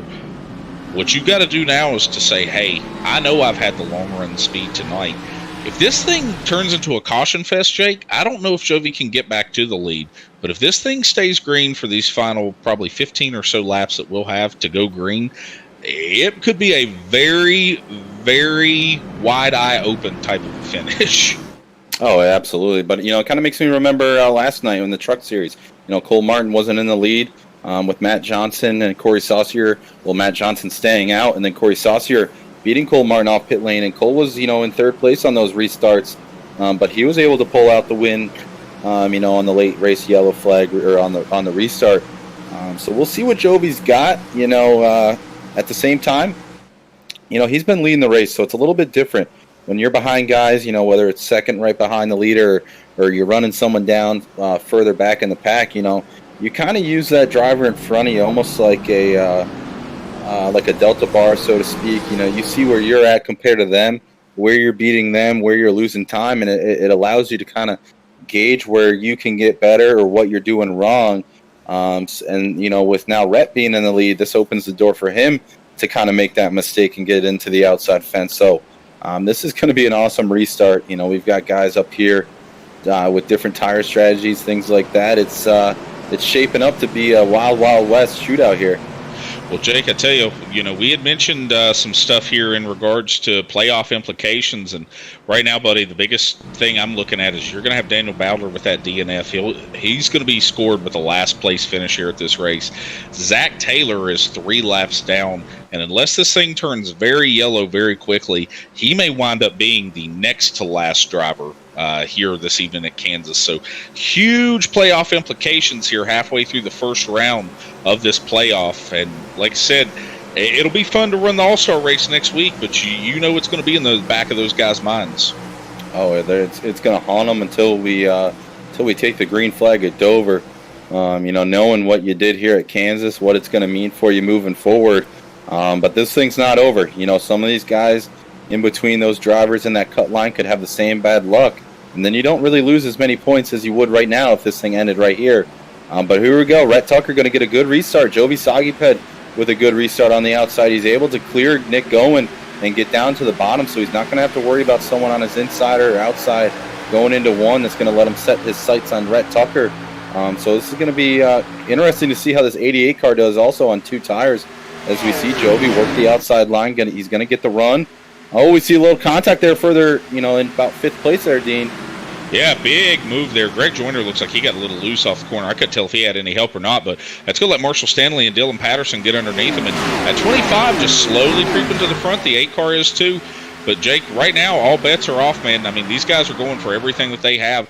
You're in kind of the mindset of these tires are the ones you're going to finish the race on. So you got to go out here and give it everything you have. And it looks like Rhett Tucker up front is definitely doing that. He's pulled out to about 0.3 of a second of a lead over Jovi Saguiped. As you see these guys 2 wide, going to be 3 wide as we head for turn number 3. Oh, here we go. Nothing better than 3 wide with 14 laps to go in a race, especially here at Kansas, where you can make it work on any of these lines. But then it's going to be like, do these guys give one another enough room off the corner? But they make it work as they cross the line. 3 wide here at Kansas. Rhett Tucker into the outside wall into 1. Didn't hit it that bad, but he definitely did. It's going to slow his momentum. And Jovi's going to get a huge run off the corner, and he's going to be trailering Nick Goen right behind him, Rhett's teammate. So it makes you wonder if one of the Bronco cars goes one way, does the other guy go the other to kind of put Jovi in a box and almost kind of put him in a trap, so to speak. But they don't do that. They run single file through 3 and 4, and they run down the apron as they head into 1. Well, Jovi definitely the meat in that Sandwich Man Racing sandwich right now here, Jake, with those Bronco cars. He's going to get right up to the back bumper of Rhett Tucker. And right now, as you saw Tucker a little bit ago, he could get up to the back bumper of Jovi. He just really couldn't do anything with it. I think what Jovi's going to have to do right now, he is going to send it into turn number 3 with a big dive underneath Rhett Tucker. Rhett's going to get the high line momentum, though. Jovi's going to have to fall in line real quick at the risk of Nick Goen. He's going to have to be able to defend this run right here by the 88 too. He's going to have to show him the outside so Nick doesn't get there to the outside of the 3. He's going to have to resettle in and get back at it. And he's going to have to run down Rhett. He's not going to want to be doing that too much because he saw how much time he lost to Rhett. And now you're going to burn your tires up if you keep running that low line. So if you're Jovi, man, you got to get back to that top and make it work and run this 81 car down. Yeah, you've got to pull those tires off, Jake. You've got to go back out here and make the run. You know what you've done well all evening long. You know that nobody's been able to touch you, to come near you, to do anything like that. And if you're Jovi, that's what you got to do. You've got to settle in right now as you see a battle between Marshall Stanley and Dylan Patterson back here for 4th. Marshall's going to have the preferred line, but Dylan's just going to send it in there a little deeper. But I think the 25 might be to his fender off the corner, and he sure is. Yeah, they're side by side into 3. So the 8 and the 25 car battling hard here for 4th place. And, it's interesting to see Dylan still trying to make that inside line work. It looks like he did make that inside pass. Don't know if Marshall got a little tight, had to check up, but the 8 car gets by, and it's back up front, though, as we got 9 laps to go. And right here, this is the battle for the lead, and you got a guy in 3rd place right there just kind of licking his chops, hoping these two make contact or anything like that and kind of sneak away with a win. Yeah, Jake, and right now you can definitely see on the lap times, Jovi is a little bit faster, about a 0.5 per lap faster than what Rhett Tucker is running. But, coming down here, Jake, to to under 10 laps to go, coming to 8 to go this time by, as you see Marshall Stanley under fire from Greg Joyner. If you are Jovi and you get to the back bumper, knowing how this thing has kind of turned into kind of a one-lane race, if you get to the back bumper of Rhett Tucker again, if you're Jovi, are you willing to use the bumper, Jake? I mean, to kind of move him up the track, or is that something just a little taboo at this point in the playoffs? I mean, I think you got to do it, right? I mean, you've been out front leading this thing. You let a guy beat you off pit lane. I'm not saying wreck the guy, but if you got to bump him, kind of push him up into the wall, something like that, or maybe kind of give him a little slide job again and kind of use him up. It's racing. Some people, that's what it's all about. You're going for the checkered flag. This isn't a battle for 10th place. You're going to see it every single weekend in NASCAR at your local short track. So, these guys are going to do the same exact thing you see every Truck Series, Xfinity, and Cup Series race. Jake, the big thing with Speed Racing Network that we've seen this season is it's not always the fastest driver that wins. Sometimes it's just a pit strategy, a little bit of pit road speed over someone else. As you see Rhett Tucker get so close to that wall. There. Yeah, that's going to let Jovi get right back to his back bumper. Jake, I'm telling you here, man, with 5 laps to go, I think if I'm Jovi, you know that the dive is not working. I think you just kind of let Rhett do what he's doing. If he gets into the wall again, so be it. But Jake, I think Jovi's only way that he's going to be able to get around this 81 at this point, he's going to have to get up behind him, get right on his bumper, push him into the corner, and maybe send that 81 a little faster than what he wants really, to. really close with flirting with that outside wall. Man, oh man, it's close every single time in 1 and 2. He is flirting with danger if you're that 81 car. But man, I tell you what, these 2 tires for Nicholas Goen are really, really paying off really well. It's definitely going to be a challenge here for Jovi to get by, because you can't lose your momentum enough and then let the 88 get by, because then, you make it tougher for yourself with only a handful of laps here to go. You got to get around 2 guys. So we'll see if the 3 car is able to make a move here. And, again, man, if you're Nicholas Goen, you're almost hoping these 2 make contact. You're a non-playoff driver, and what's sweeter feeling to kind of come out here and take a victory away from these playoff guys. Yeah, Jake, and, a few years ago, well, not a few years ago, but way back when, back in 2006, Tony Stewart came out, and he was kind of the spoiler for a bunch of guys' playoffs. Won a bunch of races in the chase that season, even though he had gotten himself eliminated. And like I said, with Rhett Tucker, you kind of mentioned it there, Jake. He wants to go out here, kind of play spoiler a little bit. And right now, it looks like he's just setting sail. It looks like these last few laps, he's run faster than Jovi. So I don't know if Jovi's just kind of going through here, sitting back, getting ready to make a run, or if that dirty air, Jake, is just, it's done what it's done. So we come down here, 2 laps to go for Rhett Tucker. 2 laps to go. The 81 is just hoping to get to the white flag, because if you see a yellow flag right here, that's just going to give you a pit feeling in your stomach. That's not what you're going to want to see if you're the leader of this thing. You got about almost half a lap to go until you get to the white flag. Jovi's going to have to dig real deep here to get a good run through 3 and 4 to be able to even have a shot, unless Rhett gets himself into the wall here. This is going to be really tough. I think Rhett's kind of got enough space here. I think it's going to be the 81 unless he gets himself into the outside wall. Well, the white flag's out here, Jake. This race will not end under caution at all. The white flag is out here for the McBuschy Lite 150. Rhett Tucker leads him down into turn 1 right up against that outside wall. Leaves himself a little bit of space here for a margin of error. He's going to head down for turn number 3, Jake, and as long as he doesn't get up by this wall and touch it, which doesn't look like that he is, Rhett Tucker is going to work his way through 3 and 4, out of turn 4. Rhett Tucker is your winner here of the Buschy. Got a good battle for third here. Of the McBuschy Lite 150 at Kansas. And right there between Dylan Patterson and Nick Goen, it looks like Patterson got him by 2 1/1000ths of a second, Jake. Yeah, that was very close battle there for third place, but Rhett Tucker, man, able to come out here and sneak a victory away. That's impressive to hold off the car that kind of dominated the first, 3/4 of this race, Dean. Yeah, Jake, like we said, not always the fastest guy who's going to win it here, but the fastest when it counts the most. And Rhett Tucker and the rest of the Bronco boys here, Jake, they're going to come down and celebrate themselves another win. We've seen it so many times this season. Cole Martin wins the truck race last night for Bronco. Rhett Tucker wins the Xfinity Series race, and they're going to go down here and burn it down.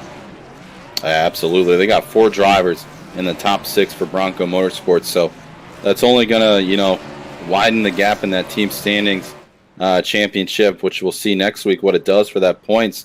And you see them here burning it down. And for Bronco Motorsports, they had an awesome run. All 5 of their drivers actually in the top 11, Dean. That's kind of reminds you of a team we know in the Cup Series. Yeah, Jake, a lot of consistency there with Bronco, and that's why they've dominated this season between the Xfinity and the Truck Series, and just a great talent pool that they have there, man. And like I said, a great team atmosphere. They want to go out, they want to celebrate, and hey, when you go through and you can pull something off like that, all those cars making up pretty much half of the top 12. Hey, why wouldn't you go out and burn it down, buddy? Absolutely, and we still see them going at it. The engines haven't blown on these Bronco Motorsports cars, so they're enjoying it as they should every single week. When they win, this is kind of what we see from this team. So kudos to them. Impressive to see Rhett pull that off. And we see here, Dean, we'll go through our top 20 here for the McBuschy Lite 150 at Kansas Speedway. The winner of the race is going to be that 81 car, Rhett Tucker for Bronco Motorsports. Second place is going to be the 3-car Jovi Saguiped for Roell Smith Racing. Third place, Dylan Patterson in the 8-car for R&D Motorsports. Nick Goen in fourth for Bronco Motorsports in the 88. Gregory Joyner in the 85 for Bronco Motorsports. Nathaniel Mon, another Bronco Motorsports. So that's 4 guys in the top 6, like we said, in the 84 car. He needed that good run to get himself kind of closer to the cut line. 7th place going to be Stan Hausman in the 39 for Team SRN. Mike Lepicki for Tank Racing in the 46 car is going to come home 8th. Beau Tiffany, who we saw get spun out while in the top 5, able to recover and come back home for a 9th place finish. 10th place, rounding out the top 10, is going to be Devin Zimmerman in that 33 car for Tank Racing. Yeah, Jake, then you got 11th, going to be Brad Williams for Bronco Motorsports, rounding out their group. Danny Dow for Team SRN in 12th. Dustin Scruggs for Roell Smith Racing in 13th. Marshall Stanley coming home in 14th for Reb Racing. Ryan Ducombe for RSR in 15th. Daniel Keith Jr. in 16th for Team SRN. Josh Marcy for RSR in 17th. Aaron Gerwitz, we saw in a few different incidents, not of his doing this evening, Jake, for Reb Racing, manages to come home in 18th. Troy Tockmeyer for RSR in 19th. And Derek DeSilva rounds up our top 20 for Tank Racing. Yeah, so all in all, Dean, a really, really good race. We saw a ton of green flag racing. Kind of got a little bit of sprinkles of yellow flags to end it, but ended up having about a 20-lap run to the checkered flag. So we're going to bring up our third-place finisher, Dean. That's going to be Dylan Patterson in the 8-car for R&D Motorsports. Dylan, this is Jake Roell and Dean Brummett in the Speed Racing Network booth, man. You're able to squeeze out third place there at the line, and with a difference of 0.02 of a second, man. How you feeling after that? Yeah, I did not see that third place coming. I mean, going into turn 1 on that last lap, I was still almost half a second back. I just watched it. It looked like Nick overshot turn 1 a bit and then got into the wall on turn 3. So that helped me out there. I think Jovi got into the wall too. So not only did Rhett hit the wall himself, he had to slow up a little more for Jovi not to get into him, and I just happened to be there. I wish these races were a little bit longer, though. I think 10 more laps, I would have had Rhett. Absolutely, yeah. You were definitely, moving your way there, and I was watching your lap times, and you were definitely running them down. And that's the beauty of it, right? It might have been 2 laps too short for you, but you needed a really good run into this race. With being 14th in the points, and now with the third place finish at Kansas, squeaking that out by a few inches there, this sets you up to have a really good chance at Dover Motor Speedway. How you feeling for the Monster Mile? If I'm gonna get a win this year, it's gonna be there. Dover's probably my favorite track on the service, maybe behind IRP, but I love Dover. Well, there you have it, folks. You got Dylan Patterson kind of calling his shot for next week. Dylan, I know you came into this race 14th in the points this evening. Definitely needing a good finish. You got it here. And then, like you said, next week at Dover being another good track for you. So, I guess 2 weeks from now at Dover being another good track for you. So, man, we definitely look forward to it here. Before we let you go back to your team, anybody that you'd like to thank this evening? The whole SRN team, y'all guys. Y'all are great, and then honestly, all the other drivers, I thought this was a great race. It was a lot of fun. I wish Badler could have been up there. He seemed to get his speed back and then got caught up in that wreck, but it is what it is. Well, Dylan, like you said, definitely a rough one there, kind of going through to see some of the other competitors here. But what's a bad points night for others is a great points night for you, buddy. So, hey, we're going to get you back to your team. You have a wonderful evening. All right, you too. Thank you. Hey, thank you, buddy. Well, Jake, there you have it. Third place finisher, Dylan Patterson. Last week's winner finishing second tonight in Jovi Saguiped. Jovi, this is Dean Brummett and Jake Roell up in the Speed Racing Network booth. A second place finish this evening, buddy. I know not quite the finish that you were looking for, but man, walk us through that race and tell us what's going through your mind right now. I just gave another win away because I love to give wins away. Well, man, we know that second sucks. It's always the worst position to finish on track. But Jovi, you drove a heck of a race this evening. Got yourself that win last week at Talladega. But with something like this mile and a half, this bread and butter track, I know you came up just a position shy of where you wanted to. But overall, man, you ran a heck of a race this evening. Yeah, I pulled away by 8 seconds. I was like, shit. I was like, I hope we don't get a caution. And the cautions came out, and I knew after that it was going to go downhill. I just needed a long green flag run just to get back into rhythm, which is just frustrating.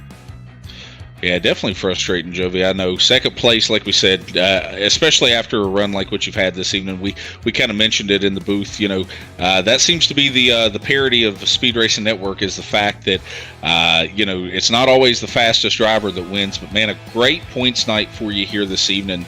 Anybody that you'd like to thank before we get you back down to the team? I would like to thank the boys. RSR, I'd like to thank Dustin, Josh, Ryan, Troy, all of them, our sponsors off Apex Designs. You and Jake, Shane, Jacob, Scott, Brian, all of them, and everyone here at Speed Racing Network for always hosting amazing races. Well, man, we definitely appreciate it. Glad that we could put on the show for you and for the fans. Jovi, congrats on the second place finish this evening, buddy. 2 weeks away from, you know, get an off week, and then we get to go to Dover to try to punch that ticket. So, man, we'll get you back to the team and let the preparations begin. Thank you. Have a good night, guys. Hey, you too, buddy. Well, Jake, there's your driver for RSR, Jovi Saguiped. Another great top 5 finish here this evening. But as we've done so many times this season, Jake, let's go down to Victory Lane to visit our winner, Rhett Tucker for Bronco Motorsports. Rhett, this is Dean Brummett and Jake Roell up at the Speed Racing Network booth. How are you doing this evening, buddy? Woo! What's up, guys? Well, that's a reaction that we love to hear there, Rhett. Hey, man, we saw you start back in 19th and just slowly kind of work your way up to the front, man. You know, we saw there was a previous restart where you had gotten to Jovi's back bumper, and then he kind of began to pull away from you there. When that caution came out with about 20 laps to go, I know you guys only had about 10 green flag laps on the tires. Did it kind of surprise you to see everybody come down pit road at that point? Honestly, yeah, it did. And, you know, I'm glad, because I thought that we were going to have a long green flag run again. That first run we had was like, 60-something laps? And so I was kind of planning on that. I'm just really glad a caution didn't come out, honestly. Well, man, everything fell into your favor. I mean, you know, we saw you kind of gain the lead there off of pit road and be able to go through and control the restart. At which point in the race, Rhett, was it that you kind of looked at it, like I said, starting almost at the very tail end of the field, but what was the point in the race where you looked at it and said, you know what, this car is good enough for me to drive it to the front? When I got a good little jump on that last restart on Jovi, I don't think I was running him down at all in that race. I don't think my lap times were faster until the end. Like, I was learning for the first 60 laps, man. I practiced slow, I qualified slow, and I just had to, I don't know.